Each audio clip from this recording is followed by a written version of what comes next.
Good afternoon, dear listeners. Welcome back to another episode here on our channel.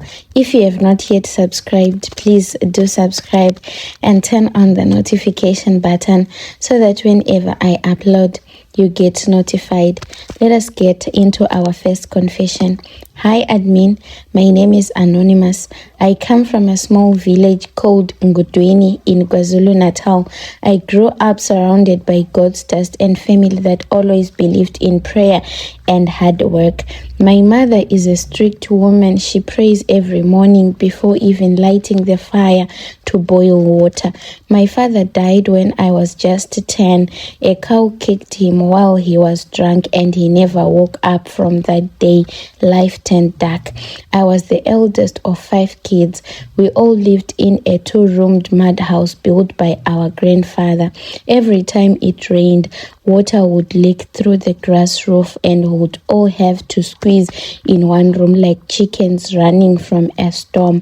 But through all that, I never lost hope. I told myself one day I will go to Jozi, make money. I will buy Mama a proper house. I will bring light into our lives. When I turned 21, I took a bus to Johannesburg.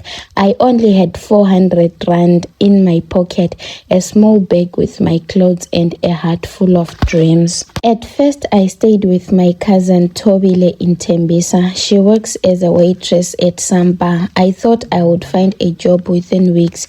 A waitress, a cleaner, even a cashier. Anything, but Josie is not friendly. It is not what you see on TikTok. I walked the streets, I printed CVs, I got nothing. No one called me back. Some bosses even wanted to sleep with me just to give me a job. I was not raised like that. I said no, but saying no doesn't feed you. I started feeling like a burden to my cousin. She never said it, but I could feel it. So one Friday night, I followed her to a club in Midrand. That's where the blessers are. Rich old men who look at you like a meal. That's where my life took a turn I never expected. I wore her tight dress and heels. We got in for free. I didn't even know how to dance properly, but I faked it. That's when I saw him, a Nigerian man, well-dressed, gold chain, smooth voice. He looked like someone who doesn't know poverty. He said his name was Emeka. He told me I was beautiful, that I reminded him of someone back home. He said he would take care of me just like that. He gave me 1,000 rand to buy drinks. I was scared, but I was hungry. He said he lives in Sandton. He didn't even try to touch me, just gave me his number and said I must call him if I want to change my life. 2 days later, I called him. He sent a driver to fetch me. A big black car with tinted windows picked me up in Tembisa. The driver didn't talk much, just drove straight to Sandton. When we got there, the house, I couldn't believe it. It looked like a palace, glass doors, swimming pool, statues of lions outside. Everything inside smelled like money. Emeka welcomed me with a smile. He gave me food, wine, and told me I was safe. I felt like a princess. He told me that night I didn't have to do anything, just rest, enjoy, and sleep. I slept on a soft bed, clean sheets, aircon blowing, my feet tired from walking all these months. But the next day, that's when the nightmare started. Emeka told me he wanted to show me something. He took me down a staircase that looked like it was going underground. He unlocked a room with a big key. Inside the room was dark, cold, and smelled strange like raw meat and smoke. In the middle of the room, there was a table. On the table sat a clay pot. It was covered in black and red cloth. Around it was a lit candle and cow horns. I felt cold all over my body. Then I saw what was inside. There was a blood, real blood, thick and red, swirling like water in a storm. Inside that blood was a human heart, not a drawing, not a model, a real human heart. It was beating slowly like it was alive. I thought maybe I was dreaming. I rubbed my eyes, but it was real. I gasped. I tried to run. Emeka held my arm and said, "If you scream, the spirits will follow you forever." He whispered to me, "What you see here, you never spoke of. Do you understand, baby girl? Don't ever speak it, not even in your sleep." I nodded. He said, "You are blessed now. You are part of us. Take this." He gave me a black envelope with 30,000 rands cash inside. I couldn't breathe. The smell of that pot, the way that heart beat inside it, it made me feel like I was inside a nightmare I couldn't wake up from. I left the next morning. When I got home to Tembisa, I opened the envelope again to count the money, but when I opened it, the notes had changed into newspaper cuttings, dirty old smelly papers. I called his number. It said number no longer exists. I tried again, same thing. I panicked. I called the driver. He didn't pick up. I called and called. No one answered. That's when the strange thing started happening to me. I tried to bath, but the water turned red. It looked like blood. At first, I thought maybe it was my eyes, or maybe I had gotten my period unaware, but it was not it. I tried closing my eyes and opened them again. The water was still red. I tried to eat pap and stew. When I looked at the meat, it had human hair sticking out. One day while cooking, I blacked out. When I woke up, I was sitting in the street, barefooted, crying. I had no memory of how I got there. This started happening every day. 3 hours in a day where I don't remember anything. My cousin says I speak in a man's voice. I speak Nigerian language. I laugh like an old man. She says I even eat raw meat during those hours, meaning I'll be going mad. I have 3 hours of going mad every day. I don't know who I am anymore. I tried going to churches in Kempton Park. The pastor prayed for me, but when he touched my forehead, he screamed and said she carries a cursed pot inside her. People ran. I went to a sangoma in Vosloras.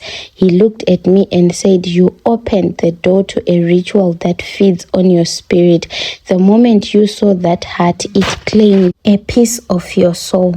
I'm not okay. Sometimes I wake up with blood on my tongue. Sometimes I hear voices calling me. They say, "Come back, daughter. We gave you a gift."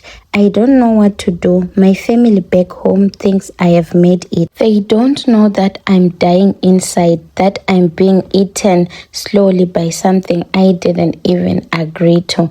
I wanted a job. I wanted to take care of my siblings. Now I'm haunted. I'm poor again, but worse than that, I'm spiritually damaged. Every night I see the heart in the clay pot. It's beating, beating, beating, and I'm afraid it's mine. Please, if anyone knows a real healer, not those fake ones on Facebook, help me. I don't want to die like this. I don't want to go mad completely. I'm only 23 years old, but I feel like I have lived 1,000 years in this pain. Please help me before it's too late. Dear listeners, that was our first confession. Please feel free to tell us what you think in the comment section. Let us move over to our next confession. "Hi admin, please post for me. This might sound like a joke, but it's a real story that happened to me. My mother, my father, my wife, I caught them naked in bed together, having threesome. This is not a joke. Let me just give you a background of how I met my wife. I met my wife anonymous when I was still working at a warehouse in Alberton. I was a forklift driver, just earning enough to send money home. She was working at a retail shop nearby.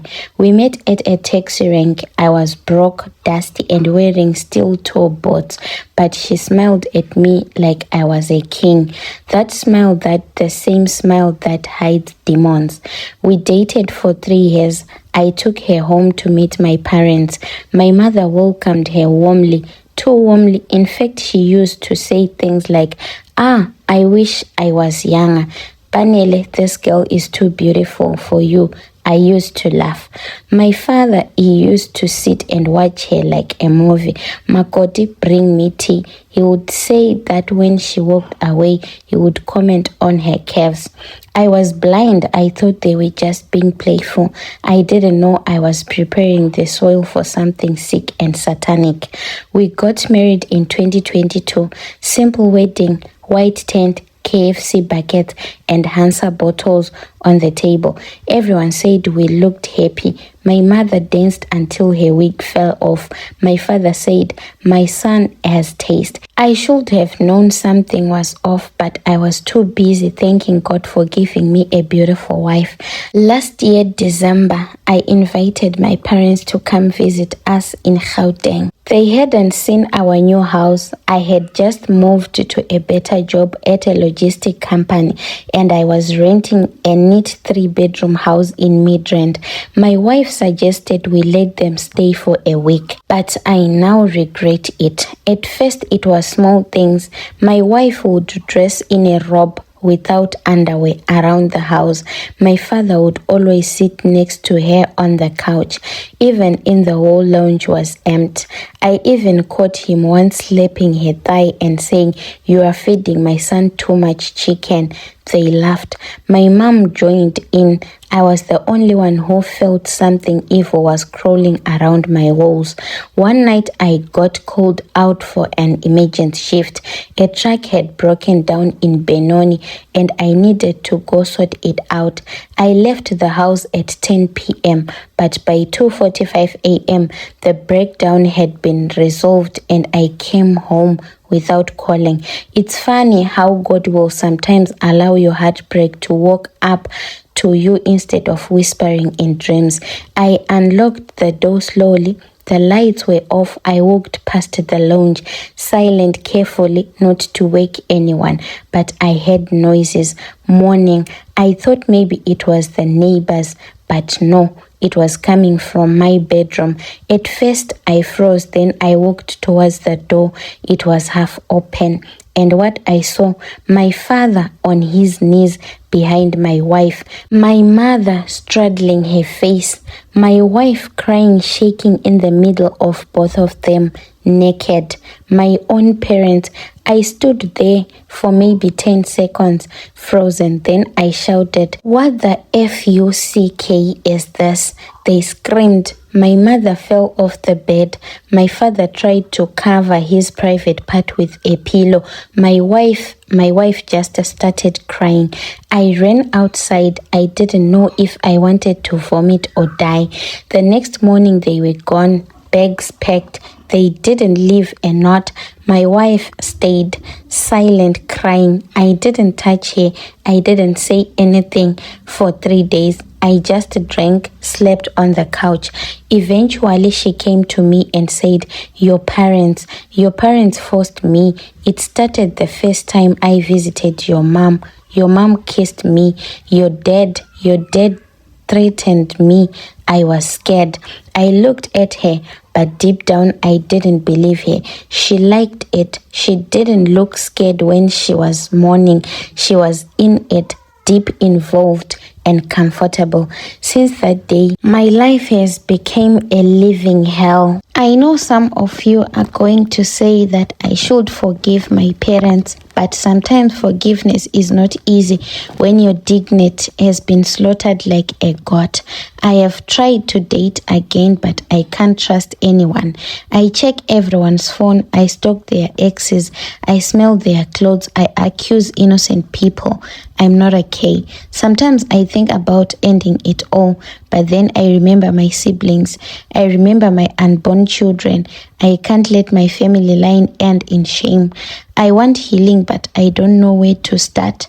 I've been betrayed in the most wicked way, not by strangers, but by the same people who wiped my tears when I was a child. Now they are the reason why I cry myself to sleep. If you are listening to this confession, please don't tell me to be strong. Tell me, how do I unsee what I saw? Tell me, how do I erase the memory of my own mother's moans in my bedroom? Tell me how to live again because I'm breathing but I'm not alive. This is my confession. Please, admin, let me know when you post. I will kindly follow in the comment section. But please, I don't want to hear anything like, please forgive them or be strong. Dear listeners, that was our second confession. Strange things do happen in this world. You can let us know what you think in the comment section. Please don't forget to comment, like, and subscribe.